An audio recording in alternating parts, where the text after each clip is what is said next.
We're going to circle back to one of the big city venues, Rio de Janeiro. They're getting ready to host their first World Cup match on Sunday, and Joel Richards is there.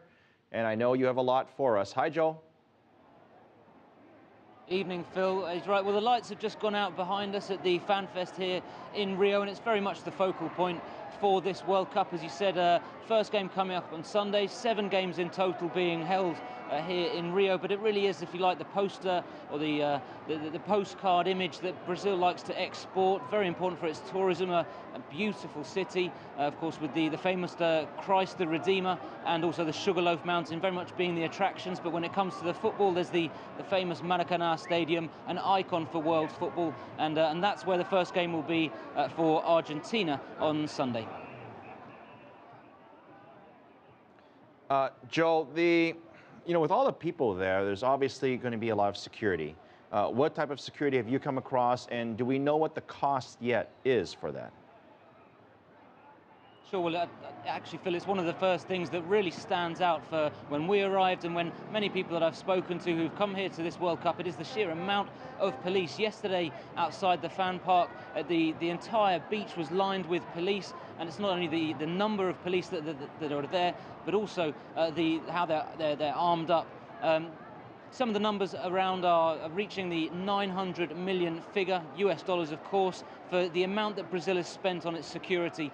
And what we've seen is an increase since the 2010 World Cup in South Africa, 20% increase in the number of staff in the security forces deployed during this World Cup, but a 5 times increase in the expenditure. Most of that money has gone on uniting the various security forces that were looking to take care of this World Cup, but also, of course, on arming them. As you said, a number of, including goggles that are facial recognizing technology, that are able to recognize 400 faces in the space of a minute. So massive investment going on here. But of course, while they're meant to keep the peace, just before the World Cup, the police also went on strike, Phil. Well, unfortunately, security is one of those things that is just costing more money, but it's a necessary thing to have at these big major events. Now, I know you're also looking at technology as well for the tournament. What do we know so far about this new stuff they're trying to implement?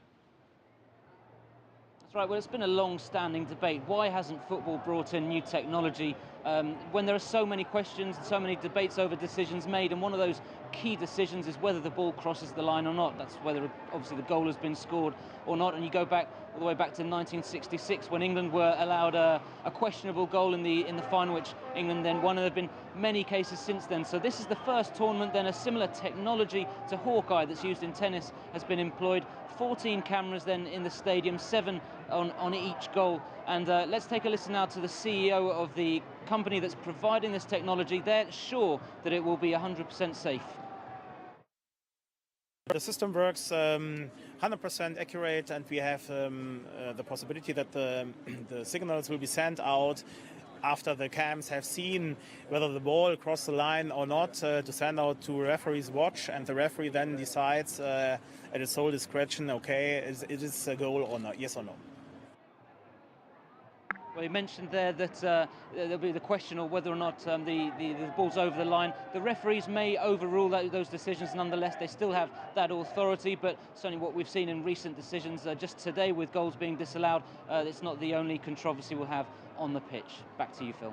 If they can only have technology to decide whether it's really a penalty or a foul or not, that'd probably be perfect. Joel Richards, Fan Fest, Rio de Janeiro, thank you very much.